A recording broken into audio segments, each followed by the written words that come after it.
So firstly welcome to our channel Sherlin ji, और बहुत बहुत मुबारक हो आपके वेब शो के लिए जो ऑलरेडी स्ट्रीम हो रहा है। क्या कहना चाहोगे, किस तरह का फीडबैक, और इस किरदार की अगर मैं बात करूँ, आपके जो किरदार की बात करूँ, कितना चैलेंजिंग रहा? आपकी शुभकामनाओं के लिए धन्यवाद। Thank you so much. मैं सबसे पहले आभार व्यक्त करना चाहूँगी एकता कपूर जी का, जिन्होंने मुझको पौरुषपुर 3 में डबल रोल करने का अवसर दिया। पौरुषपुर 2 में मैंने महारानी स्नेहलता की भूमिका निभाई, और पौरुषपुर 3 में न केवल महारानी स्नेहलता की भूमिका निभाई बल्कि विष कन्या भौमिका की भूमिका निभाने का भी मुझको एक सुनहरा अवसर दिया गया। और मैं ख़ुद को बहुत ही खुशकिस्मत मानती हूँ, क्योंकि मुझको एक ऐतिहासिक वेब सीरीज़ में डबल धमाका करने का एक अद्भुत मौका मिला। वेल, आपके जो कैरेक्टर्स थे, उस कैरेक्टर में क्या आपके लिए चैलेंजिंग पार्ट था? महारानी स्नेहलता बहुत ही ज़िद्दी होती है, एम्बिशियस होती है, और मुझे लगता है कि उनके साथ रिलेट कर पाना मेरे लिए ज़्यादा मुश्किल नहीं था, क्योंकि मैं भी उन्हीं की तरह ज़िद्दी हूँ और एम्बिशियस हूँ। और रही बात विष कन्या भूमिका की, तो वो बहुत ही बहादुर होती है, और उसके अंदर मेरे ख्याल से कम 1000 सांपों का जहर होता है। तो मेरे अंदर वो जहर तो नहीं है, लेकिन हाँ, वक्त आने पर मैं नागिन बनकर डस सकती हूँ। वेल, शर्लिन जी, आपको हमने बहुत बेबाक देखा है, बोल्ड देखा है, आप हो वैसे, no doubt, but on screen कितना कंफर्ट जोन आप महसूस करती हो या अनकंफर्ट फील करती हो जब बोल्ड सीन्स की बात आती है, इंटीमेट सीन्स की बात आती है? मेरे ख्याल से अगर आप इंटीमेसी को एक कविता या पोइट्री के रूप में दर्शाते हैं तो वो बहुत ही खूबसूरत लग सकता है। और मैंने देखा कि पौरुषपुर 3 के सेट्स पर जब जब बोल्ड सीन्स या इंटीमेट सीन्स की शूटिंग करी जाती थी, तो वहाँ पर महिला असिस्टेंट डायरेक्टर्स और महिला स्टाइलिस्ट्स को मौजूद रखा जाता था, ताकि एक्टर्स बहुत ही कंफर्टेबल महसूस करें। और इस बात के लिए मैं पूरी टीम को धन्यवाद देना चाहूँगी, जो उन्होंने हमें कंफर्टेबल फील करवाया। और हम बहुत ही प्यार से और बहुत ही सरलता से बोल्ड सीन्स को अंजाम दे सके, क्योंकि जब माहौल बहुत ही कंफर्टेबल होता है, जब ऐसा लगता है कि हम कुछ अच्छा करने जा रहे हैं, तो ख़ुद ब खुद अंदर से हमारी सबसे बेहतरीन फीलिंग्स बाहर निकल कर आती हैं। And I think that is one of the secrets to executing bold scenes, to make the actors feel very comfortable. Well, इसी के साथ साथ आपका एक सीन प्रेगनेंसी वाला भी है, उसमें आप कितनी कंफर्टेबल थी? और हमने देखा भी था वो आपका एक फ़ोटो आउट हुआ था और वीडियो था समथिंग। जी। सो क्या कहना चाहूँगी, आप उसमें कितनी कंफर्टेबल थी? मैंने अपने लेट मैनेजर से एक बात सीखी। वो हमेशा कहते थे, ज़िंदगी ऐसे जियो जैसे कि एक्टिंग कर रही हो, और एक्टिंग ऐसे करो जैसे कि ज़िंदगी जी रही हो। तो जब एक गर्भवती महिला का मैं किरदार निभा रही थी, तो मैंने ये सोचा कि असल ज़िंदगी में अगर मैं गर्भवती होती और अगर मैं उस समय बच्चा पैदा कर रही होती, तो मैं कैसा फ़ील कर रही होती, और अगर उस बच्चे को मुझसे कोई दूर कर रहा होता तो मैं कैसा फ़ील कर रही होती। तो ख़ुद को उस हालात में रख कर जो कुछ मैंने महसूस किया वो मैंने दर्शाया। और मेरे ख़्याल से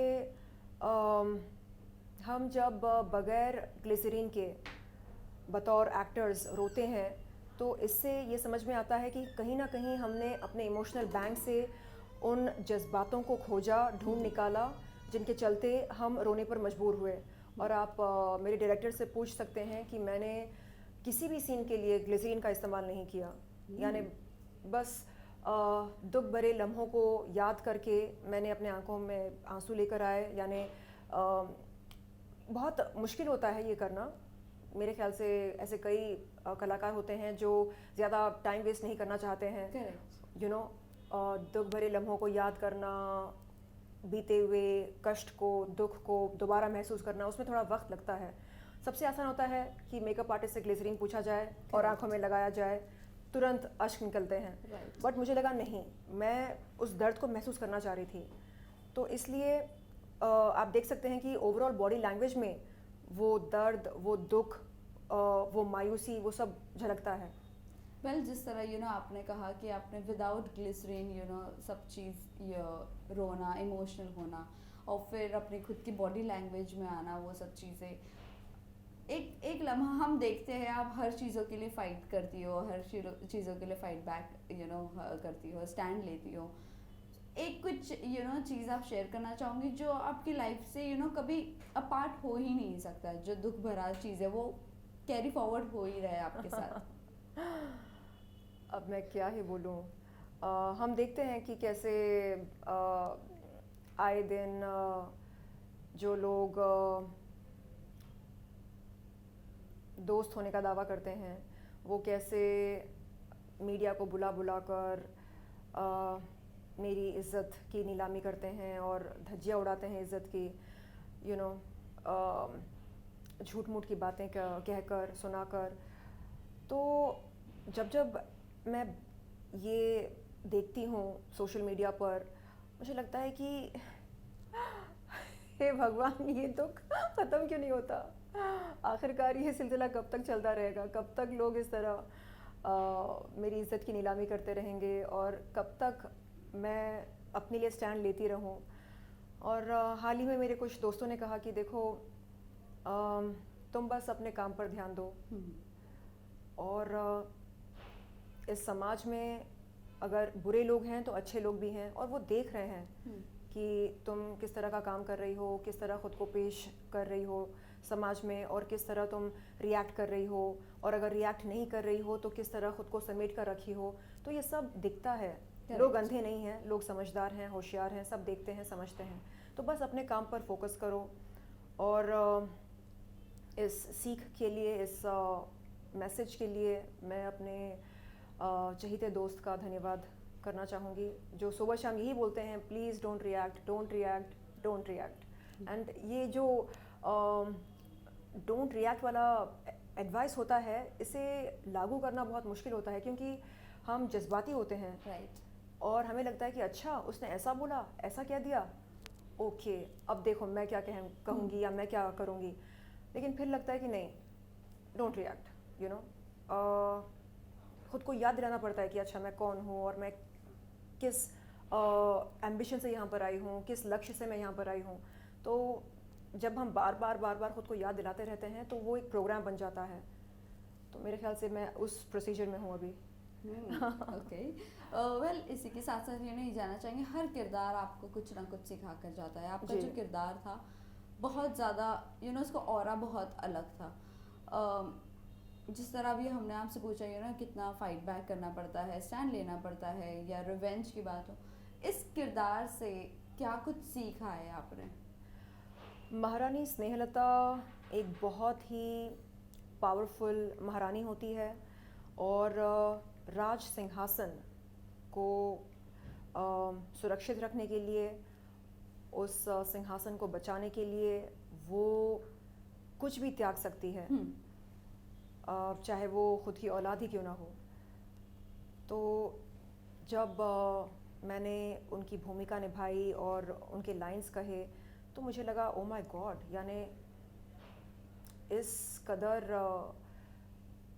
सत्ता की कुर्सी से या राज सिंहासन से प्यार करी जाती है। और ये जो नशा होता है सत्ता का या पावर का, ये इनकम्पेरेबल होता है। इस नशे की तुलना आप किसी और नशे के साथ नहीं कर सकते हैं। तो उस पावर को महसूस करना और सुबह शाम उस पावर के साथ जीना, ये अपने आप में एक बहुत ही अनोखी बात होती है। तो कई बार मैंने चाहा कि मैं आगे चलकर ख़ुद को इतना पावरफुल महसूस करूं कि किसी की कोई भी बात मुझे डिस्टर्ब ना करे। वही प्रोसेस में अभी वही सब चल रहा है, राइट? इग्नोरेंस सबसे ज़्यादा वो पावरफुल या लेकिन बाज़ वक्त स्टैंड लेना भी बहुत ज़रूरी होता है। करेक्ट। अभी आई थिंक कब की बात है, ये संडे की बात है। मैं फ़्लाइट में थी आशा भोसले ताई के साथ, और उन्होंने भी यही सीख दी मुझे। कहा कि देखिए, अगर आपको कभी स्टैंड लेना हो तो आप अपने वकील के साथ सलाह मशवरा करके एक लीगल स्टैंड ले सकते हैं, लेकिन यूँ मीडिया के सामने आकर तमाशा करना एंड गाली बकना, ये एक हीरोइन को शोभा नहीं देता है। करेक्ट। तो मैं उनकी इस बात से सहमत हूँ, और again thank you so much Asha Tai, आपके इस बहुत ही प्यारे मैसेज के लिए। वेल, लास्टली हम लास्ट तो नहीं, रैप अप करने से पहले दो चीज़ें जानना चाहेंगे। बिग बॉस OTT आ रहा है, क्या है आपका ख्याल? अप्रोच किया गया है, नहीं किया गया है, या जाना मंजूर करोगी या नहीं? अगर अप्रोच किया जाए तो मैं ज़रूर सोचना चाहूँगी उनके ऑफ़र के बारे में। और मुझे लगता है कि चाहे रियलिटी शो जो भी हो, जीतता वही है जो एकदम असली होता है, क्योंकि नकलीपन के सहारे आप मेरे ख्याल से कुछ दिन बिता पाएंगे, लेकिन अंत में सबके नकाब खुली उतरते ही हैं और समझ में आता है कि कौन कैसा है Correct. वास्तव में। तो मैं चाहूँगी कि लोग जब बाहर निकलें बिग बॉस के घर से, एकदम जैसे हीरा तप कर एक असली हीरा बनता है, तो वो भी तप कर एकदम बेहतरीन इंसान बनकर निकले बिग बॉस के घर से। वेल, जाते जाते बस ये बता दीजिए, अभी आपकी बातचीत क्या राखी से है? क्योंकि अभी रिसेंटली राखी की सर्जरी हुई है, क्या आपने कुछ उनसे बातचीत की है? उनको कुछ रिकवरी के लिए कहा है, नहीं कहा है क्या? हाल ही में मेरी कोई बातचीत नहीं हुई राखी जी से। मैं बस इतना कहना चाहूँगी कि राखी, चाहे हमारे बीच में रिश्ता जैसा भी हो, जो भी हो, मैं हमेशा आपके लिए अच्छा ही चाहूँगी, और मैं ईश्वर से ये प्रार्थना करती हूँ कि आप जल्द से जल्द सेहतमंद होकर वापस हमारे बीच में आएँ और हमें हंसाएं, रुलाएं, ज़्यादा हंसाएं, कम रुलाएं। उनके नाम का अरेस्ट वारंट भी आ चुका है। हाँ, यस, अच्छा, इन आदिल केस। ओके। अब इसके बारे में मैं क्या ही बोलूँ। मेरे ख्याल से वो बेहतर जानती हैं, समझती हैं कि क्या करना है, कैसे करना है। उनके पास एक अच्छी लीगल टीम भी है। तो फ़िलहाल मैं चाहूँगी कि वो सबसे पहले अपने सेहत पर ध्यान दें, और कभी ख़ुद को तन्हा महसूस ना करें। लास्टली मैसेज क्या देना चाहोगे अपने फैंस एंड व्यूअर्स के? आप लोगों ने पौरुषपुर 2 को ढेर सारा प्यार दिया, इसके लिए धन्यवाद। और अब पौरुषपुर 3 आ चुका है, तो आप जल्द से जल्द ऑल्ट पर जाएं और पौरुषपुर 3 के मज़े लें, देखें कि हमने किस तरह के किरदार निभाए हैं। एक नहीं, 2 किरदार निभाए हैं, डबल रोल, डबल धमाका। तो आपकी फ़ीडबैक का मुझको इंतज़ार रहेगा। Thank you so much. Thank you.